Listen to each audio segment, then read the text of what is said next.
Welcome back, y'all. Coach Paul Malello, One Degree Coaching. We're kind of piggybacking on some of the videos, but most of all know in my process I teach a couple different steps. Step one, I'm always going to review, always repetition, clarity. What do you want? Know it? Exact address, mental GPS. Does it excite and scare you at the same time? Step two is to become aware.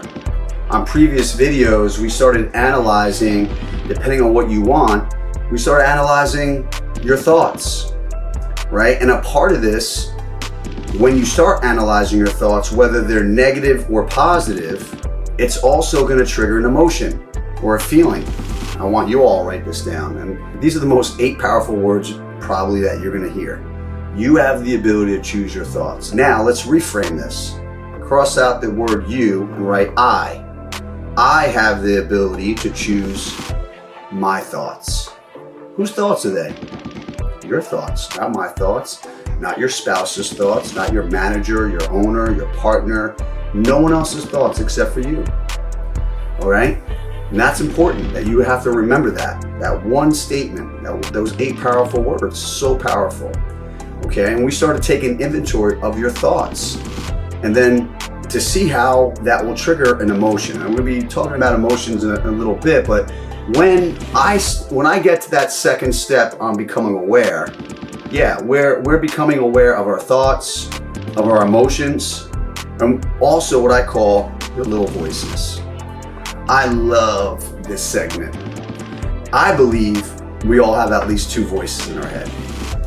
There's a negative voice and there's a positive voice. Okay? All of you all have at least 2 voices. You know, I love saying this. Anyone that's watching or listening to this right now and going, who does this guy think he is telling me I got 2 voices in my head? That's the little voice I'm telling you about right there, okay? And if you're like me, you got more than 2 voices in your head, and I got names for all of them. And then today we're gonna inspire you to name your voices too. The voices, I will tell you right now, they're either negative or positive, right? Can you imagine someone came into your home, your office, and let's just make believe it's a little boy or a little girl, okay? Now watch how I frame this out. He or she was like this. You can't do that. You're too old. You're too young. You're a loser. You can never do that. Nah, nah, nah, nah, nah.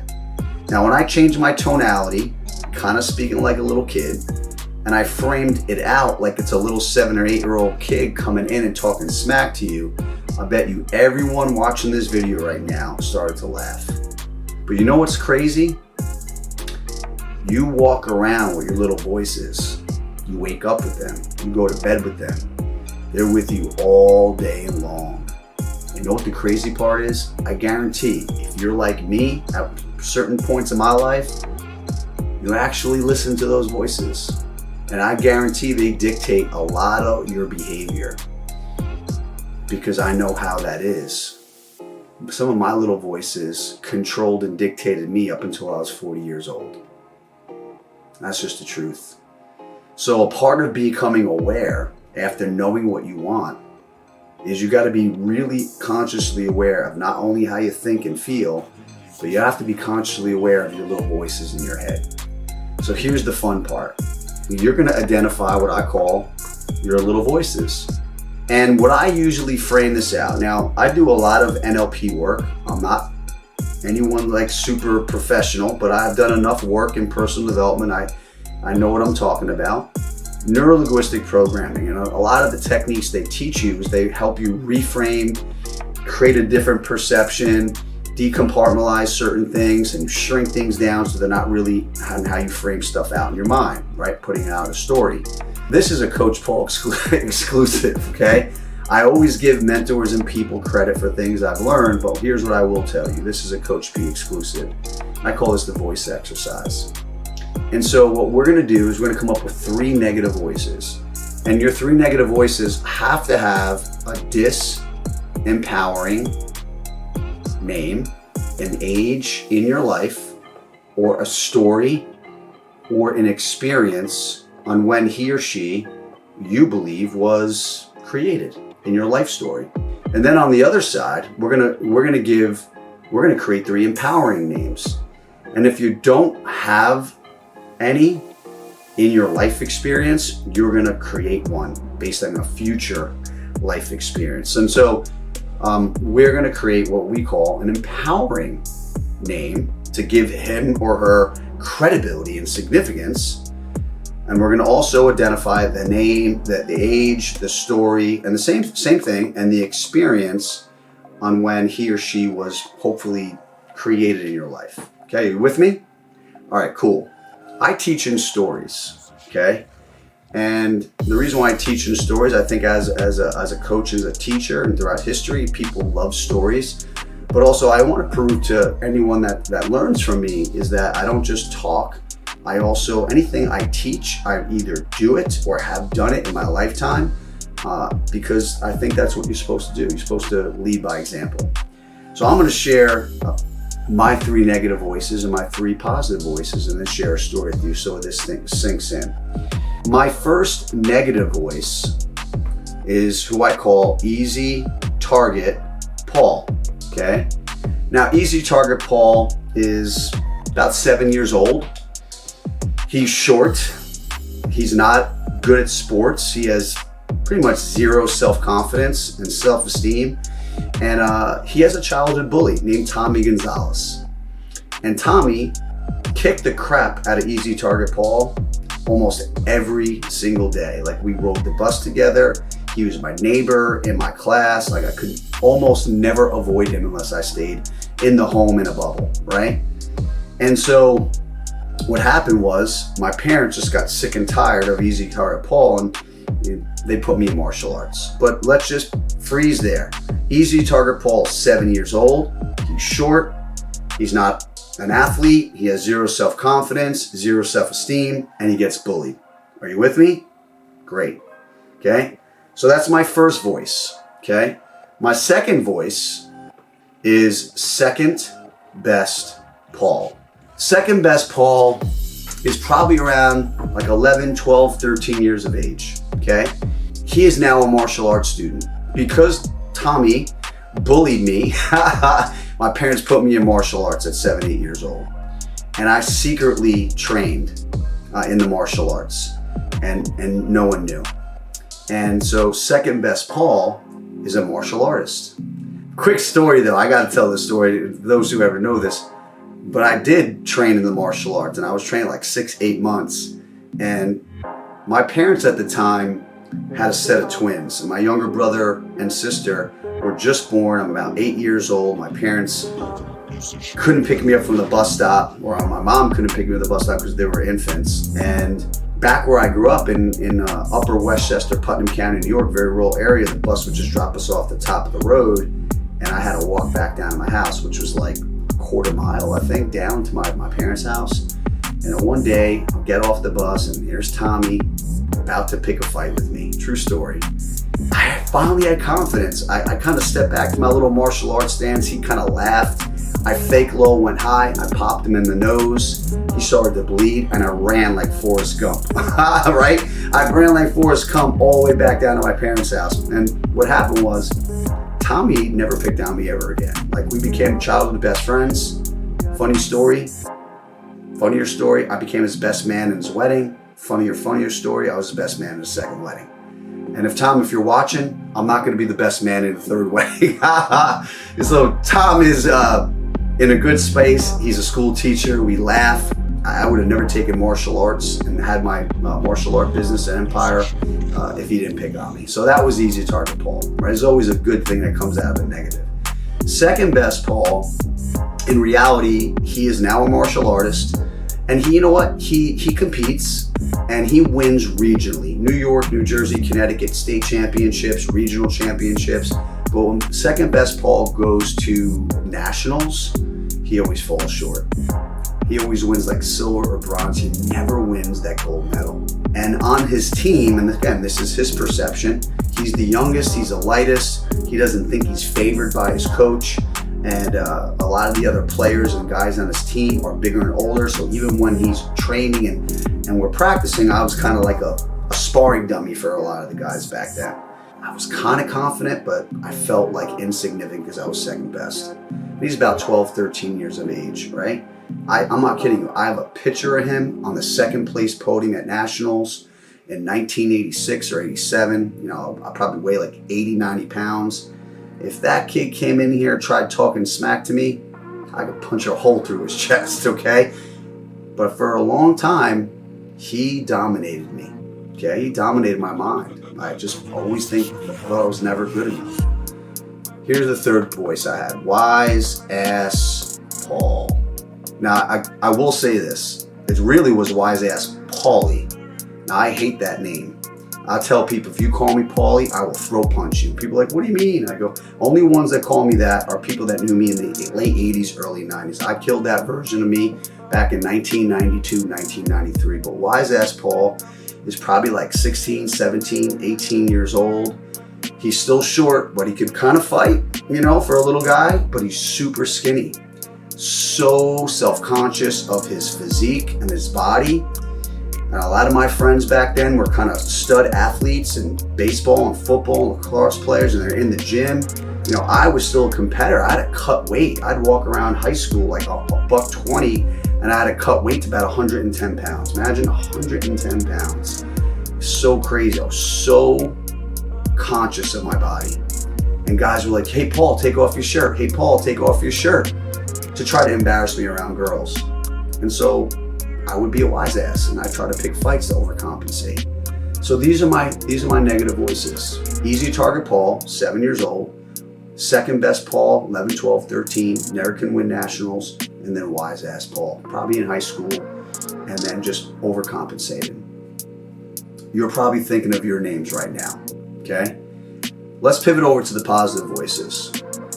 Easy Target Paul eventually became a martial artist, and he became Master Malala. And currently right now, this is not an ego thing, I am Grandmaster Malala. I'm a 7th degree black belt. I've been training since 1982. But that's just the title they give you in the martial art industry, right? So call it Grandmaster Malala.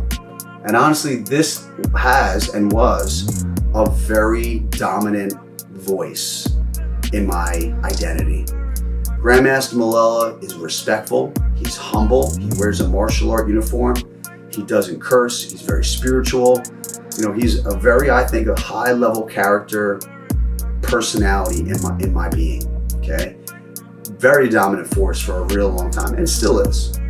But I'm retired from the martial art industry, so I think Grandmaster Malala doesn't come out as much because I'm not actively teaching martial arts.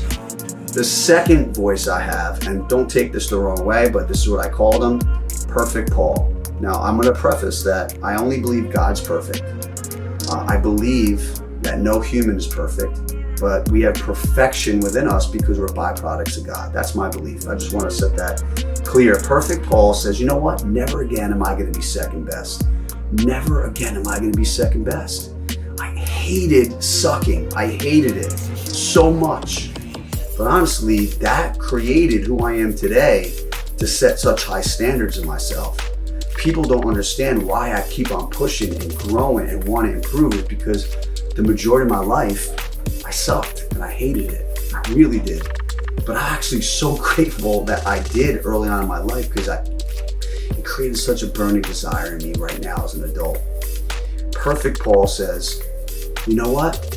I'm a Taekwondo coach. I trained my younger brother Anthony when he was a little boy, all the way up to his entire career. And never was I ever jealous of my little brother. But I coached him, and my brother won nationals.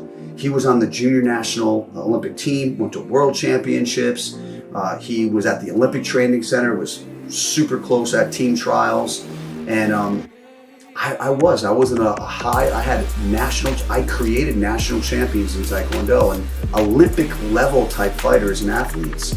Perfect Paul said, never again am I going to suck, be second best. In the martial art industry, when I had my businesses, there were these things and conventions that were called top 10 martial arts schools, and I was ranked number one in that organization, that era, based on revenue and production. And Perfect Paul became an athlete later on in life, and that he became a physique competitor. And I got my shirt off all the time. And why you got your shirt off? Because I never want to take my shirt off when I was a kid. I work hard. So this is how I look. This is the guy that's like high standards, high expectations, that want perfection. A lot of people don't like that, but that's a version of me that keeps me going on my edge. He's a big dominant force in me as well. Here's the third one. You're kind of getting him right now. Coach Paul. Coach, passion, Paul. Man, I wear when I dress up at keynotes for financial firms, I'm in the custom suit. I wear the watches, and I'm edgy. A lot of people may not like how I kind of push a little bit, but that's what these 1%ers want. And Coach Paul is someone who's really a dominant force in who I am today. So do you see where I'm going with this? If these little kids, easy target Paul, second best Paul, wise ass Paul, come in here and start dictating me, giving me an opinion, trying to like manipulate me with their lack of confidence and belief, I have to discredit them.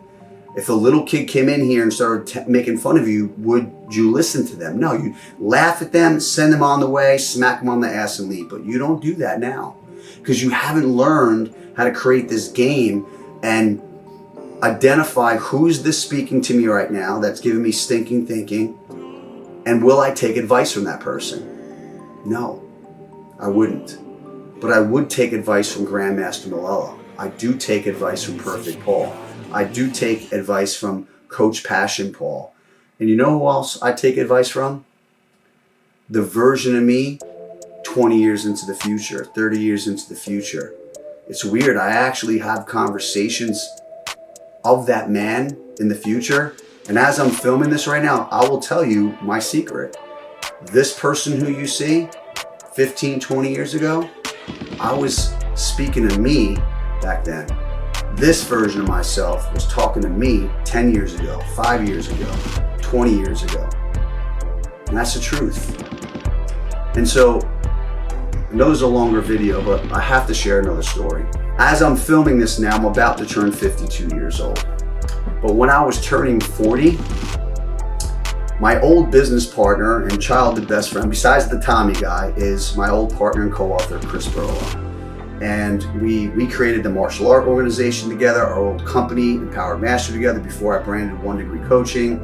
We would just do a lot of stuff together, and it was my 40th birthday, and he goes, so what are you gonna do for your 40th? I'm like, I don't know, what should we do?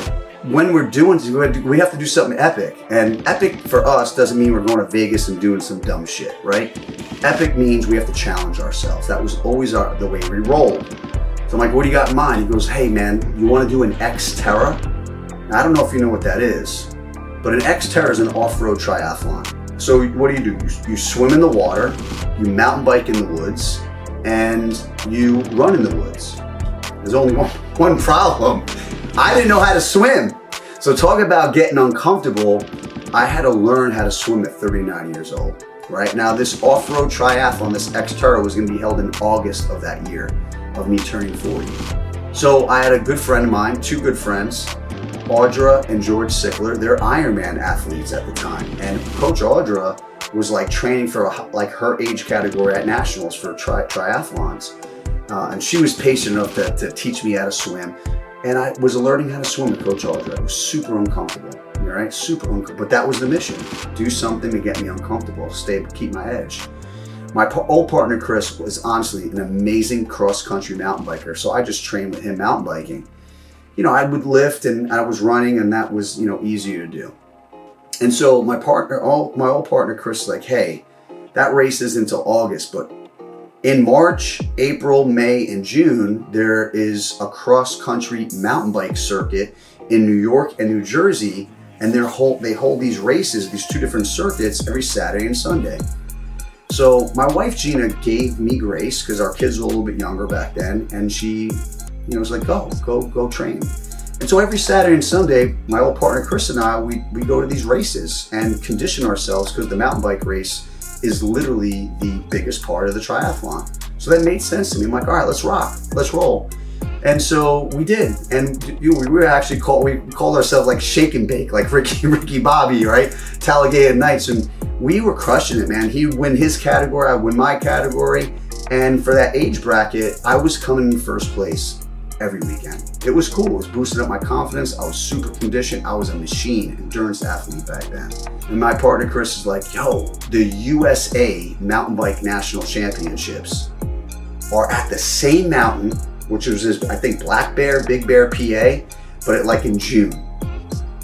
The same track, the same mountain. And as soon as he said USA Mountain Bike National Championships, I'm like, no. He's like, what do you mean? I'm like, nah, bro, you go.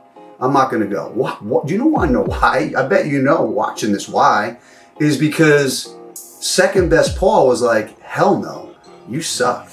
You're a regional guy. You're not good enough for national. That's just the truth. So what do good friends do? They positively peer pressure you. I went because I just want to support my buddy Chris. He was ranked #1 in this category. So I did go, and him and I went. We loaded up I had a white Rubicon Jeep all done up with like 38-inch tires, and we were like rugged, got our bikes in the back, and we drive to PA. I didn't ask my wife, Gina, to come. My kids didn't show. I never asked my parents. My parents and my family go to everything. You want to know why? I didn't believe at the time that I didn't want them to come all the way out there and me not win. That's just the truth. I was afraid. And but I went. So here I am. And Chris in a different category. And I'm lined up. It's a beautiful Saturday morning. Beautiful in June. Right? And we're in this big Black Bear resort, ski mountain. And there's like 20 dudes in my heat. And the top 10 riders get to go in the front of the heat. So I'll never forget this. There was the #1 ranked rider. I think he was from Florida. And I swear, I think I'm a pretty good looking dude, but this kid was a GQ model. I swear, right out of a magazine. He had the long black slick back hair, the 5 o'clock shadow. He was a lot taller than me. I don't have any control over my height. A lot taller than me, like 6 foot, dark skin. And he strutted up to that front of that pack like a thoroughbred, all in black, $10,000 bike. And I'm like, look at this guy, right?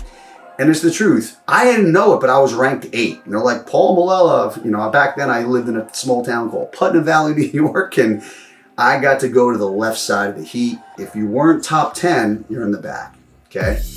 So you know how this stuff works, right? There's the red light, beep, right? The yellow light, beep. Now, I had one of those Garmin watches on.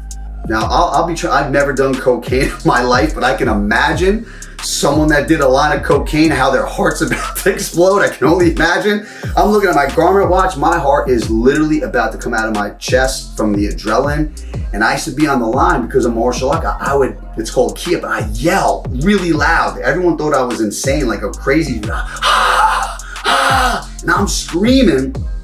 They think I'm crazy, but it's a warrior yell, but I'm actually getting the nerves out because I'm scared shit, okay? And so my heart rate's about to explode. Here's a yellow light, green light, gun goes off, boom. It is a huge dirt road, okay? And boom, everyone takes off. Now in all these little regional races in New York and New Jersey, I'm literally the first one out of the gate. I take everyone off the line. GQ, the little GQ model, I couldn't believe how fast he was off the line. He blew everyone out. I'm not even close off the line. I'm like, damn. He's 1, another guy's 2, 3. I think I'm in 4th place, and all the dust, right, is flying all around from the dirt road. But then it goes into what's called a single track. Now you get into the woods. As the single track, dude, there's only about one or two people could fit in the woods in the single track, and we all go in. GQ 1, another guy 2, 3, I go in 4th place. And I shit you not, I paid about $100 to have one of these bike mechanics service my bike, tune it up. And here's what happened to me. As soon as I rolled into the single track, that mechanic did not tie in my bolt on my front brake. And I saw my front brake just fall. Literally fell off, dangling the wire. I looked down, like in the beginning of the race. I'm like, holy shit. I'm literally grabbing the wire and wrapping it around my handlebars to keep it there so it's not dangling in my spokes. And there's the voices. Easy target, Paul.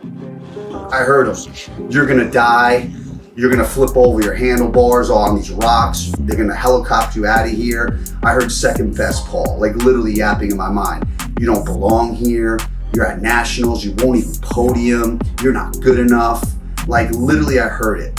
Now, Coach Audra, she knows I'm a martial art person. She's like, listen, Paul, these guys are gonna probably downshift in an easier gear on the hill climb. This is when you take action. I want you to attack the hills. And all I remember her going, attack the hills, attack the hills. Get in a harder gear, use your strong legs, attack the hills. When they take it easy, you take them. So now let's just face it, a lot of cyclists, even though I was a lot lighter back then, actually not too far from where I'm right now, because I was an endurance guy, but I'm a little edgy. I had like cut off sleeves and tattoos, and so I got to like number 3 guy, and I'm actually talking shit to him. I'm like, yo man, I got these hills, get out of my way, get out of my way. And I'm like don't sandbag, I got these hills. And I'm like aggressive. He gets nervous, he's like, okay. So I pass him. I'm like, well, that worked. Right? And then, so now I'm talking smack. I hear Coach Audra in my head. I got second best Paul. I got easy target ball, talking smack. And all of a sudden, Grandmaster Malone kicks in. He's like, what would you teach your students? You're about perseverance, overcome adversity. You could do this. I hear Coach Paul, what are you, a wussy? Take action, man. You got this. I heard like Perfect Paul going, you're in the best shape of your life. You're a fucking machine. I had to like overpower my new voices. I had to overpower and kick the crap out of those little voices that dominated me. And I talk myself. And then I see the number 2 guy, and then I'm like, well, I just talk smack to the number 3 guy. Maybe it'll work again, right? And it worked. I was like, yo, get out of the way, man. I got these hills. And so he goes, okay. And I pass him. I'm in second place. Who's in front of me? I see GQ. Like he's literally in my radar. I could see him. He's up there. I could see him. And then finally I catch to the top of the mountain. And then it dawned on me, because I grew up like in the Hudson Valley, New York. It was big terrain, very technical, rocks, hills. GQ, man, he's from Florida. There ain't no hills in Florida. He's fast, but maybe he got up the hill, but I know the downhill, because I was trying out the track before, very technical. Technical means rocks and logs and really hard. Guess what? God took away my front brake on purpose. In the martial arts, we call it Jip June, all in. I had no other option. I had to go full send. I had no brake. I had to put my ass on the back seat, beyond my back seat, on my back tire, hold my bike down, trust the bike, and just total full send. And GQ, his back tire hit a rock and kicked out, and I passed him. One little mistake. I passed that dude. And I swear I pedaled like the devil was literally chasing me for the next 5 or 6 miles down the downhill until it straightened out. And I see this USA Mountain Bike National Championship finish line. I look over my right shoulder like it's gonna be a race, death race to the finish. Homeboy wasn't even there. I crossed that finish line. I got a picture of my hand up in the air like a number 1. I got off my bike. My partner Chris was there celebrating with me. I didn't call my wife. I didn't call my kids. The first person I call is my dad. I get choked up every time I teach this. My dad, he answered the phone. He's, what's up, bud? What's up, Pop? Now, I told you, my younger brother, I trained him in Taekwondo. He was a national champion. I go, hey, Pop, I never won you a national championship in Taekwondo. He's like, oh, and he's kind of like, make excuse for me. And I said,